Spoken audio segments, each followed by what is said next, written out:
Hello, everyone, and welcome back to the Common Sense Crypto channel. As with you always, this is Rich doing another video today on XRP. So I hope you're all having a wonderful day today, wherever you are in this great world. We're gonna talk about XRP. And I gotta start with this from Michael Branch. 5 major companies quietly acquiring XRP. So if they're doing it quietly, how do we know about it? SBI, WisdomTree, Upbit, Binance, and Uphold hold concentrated XRP positions. These holdings shape liquidity, price sensitivity, and institutional access. You know, the reason why these exchanges are loading up on more XRP, I think they're positioning themselves for what's about to happen. Think about it. Everybody's waiting for the XRP ETFs to go live. Now, when that happens, we're going to see a lot of institutional money hit this space. It's easily going to push XRP above $4. And at $4, just $4, I think we're going to see retail FOMO like we've never seen before. Because people are going to want to get positioned before XRP goes even higher. You know, there's so many people out there that will sit on the sidelines. They won't buy XRP at $2.90. But when it goes above $4, they have to have it. And the FOMO, I'm thinking that the exchanges are getting ready for that event. And that is coming very soon. This comes from Ripple. Saving and sending money across Africa shouldn't be expensive or slow. Our USD-backed stablecoin, RLUSD, is changing that. Sending money home or saving for the future should be simple. Yet across much of Africa, the financial system makes it anything but. An overseas worker loses nearly 10% of every remittance to fees before it reaches his family. A shopkeeper saves in local currency only to see inflation erase months of earnings overnight. That's what Ripple is fixing. XRP also fixes this as well. There's no reason why people should have to continue to wait days for the money to show up and pay astronomical fees. This is why Ripple will eventually replace SWIFT. But they're always building out more and more rails all around the world.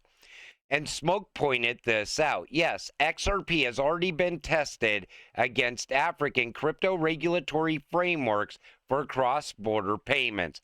Twice it is documented. Most of the people over there are going to end up using XRP eventually. RLUSD is a door opener. That's it. It opens the door for XRP later. Because even though it's faster and cheaper utilizing RippleNet and RLUSD, it's even cheaper using RippleNet and XRP.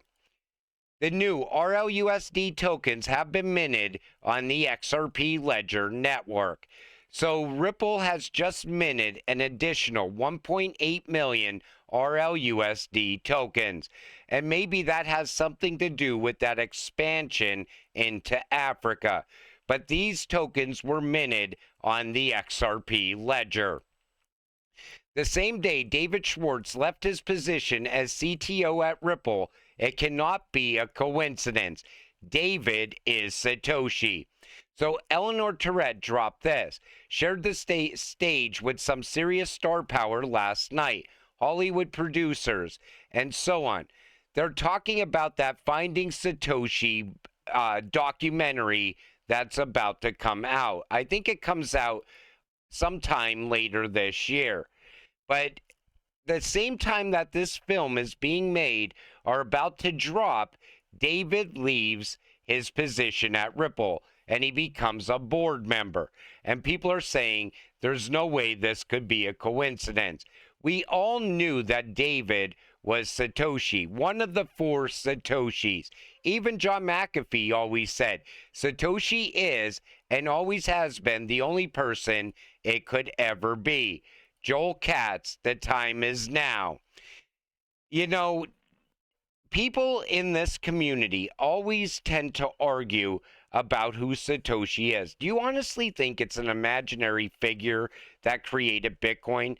Absolutely not. It was created by the NSA. I think David Schwartz was maybe one of four other people. Him and three other people created Bitcoin. But I don't think that's a coincidence. Unlocking digital finance now 77.9% complete. So you see, it used to be 77.8% complete. This is coming from Chief Innovation Officer at Swift. When this eventually hits 100%, I think that is when everything will go live. I think some things will go live sooner than even that happening. But at least we're getting an update on how close we actually are. Soon you won't even know what a private key is. Truth is, mass adoption comes when institutions can custody crypto. Take a listen to David Schwartz here. I think also just better user experiences. We're really like, if people are going to be able to use a blockchain, they're not going to have to. They're going to have to not. It's going to have to be the case where you can use a blockchain without having to know what a private key is, or without having to know what a blockchain is. Like, it's just going to have to just work. And I think we're really close. I think we're just like a couple of months away from turning some of those corners to true mass adoption, providing the financial services that like ordinary people around the world need. So we're only months away. And I remember he once put a time frame on it, 12 to 24 months. But that was like 8 months ago now. So we are getting very close to this happening. I always said it starts with institutional adoption. The institutions are really going to be what opens up true mass adoption.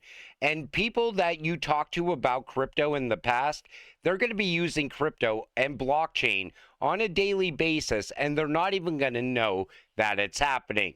They're still going to be sliding their credit card or debit card, making purchases the way they do right now.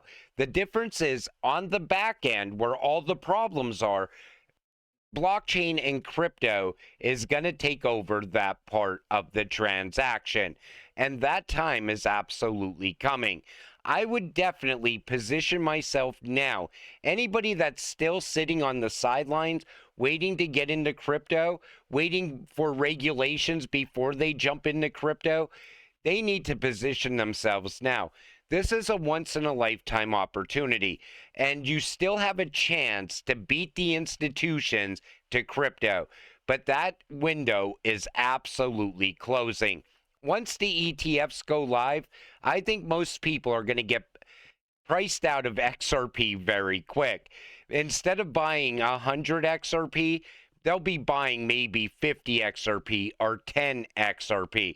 And eventually, they'll be buying XRP one at a time because the price is going to go over $100 quicker than people think. Cambridge analyst explains why Wall Street sees XRP as the next Bitcoin. The one thing I wanted to point out in this article, and I mentioned this article just the other day, is that they're making it seem like unless BlackRock gets an XRP ETF, that XRP has no chance of overtaking Bitcoin at some point in the future. So until BlackRock gets in, this is never going to happen. Listen, it doesn't matter what BlackRock does or doesn't do. This train has already left the station a long time ago. XRP is the future.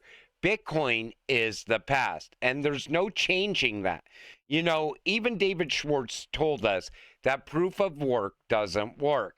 Other people have said proof of work just doesn't work.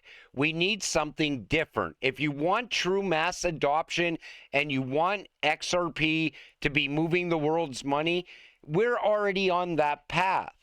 That path was set in stone a long time ago, before any of us even got into crypto.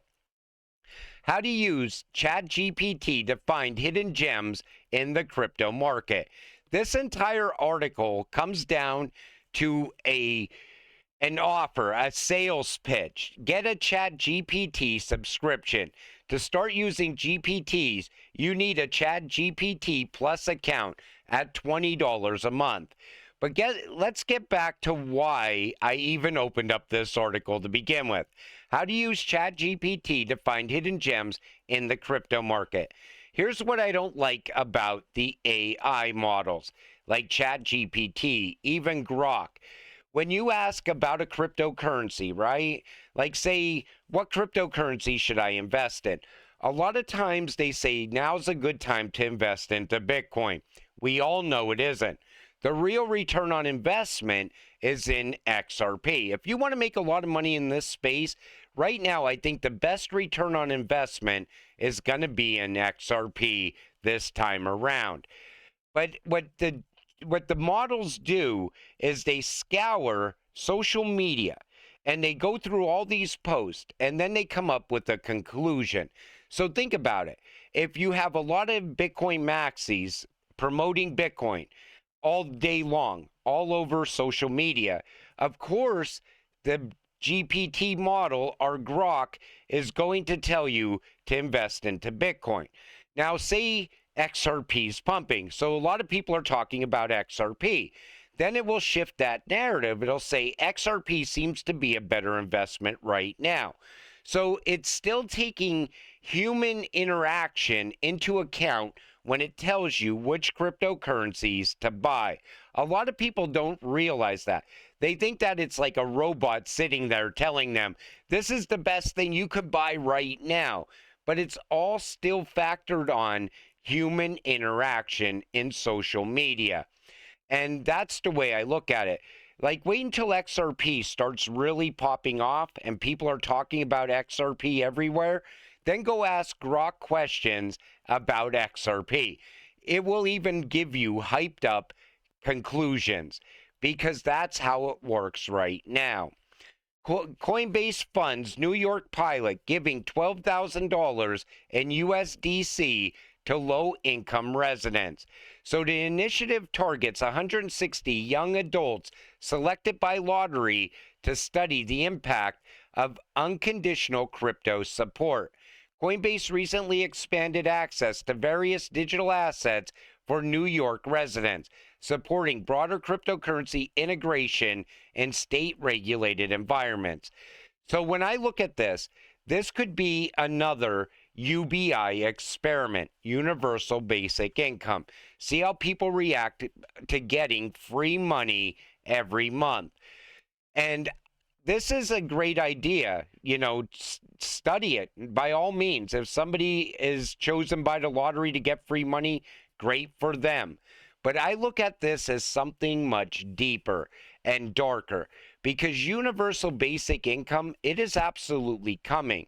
And when you get that UBI from the government, it's not going to be unconditional. It's going to come with conditions.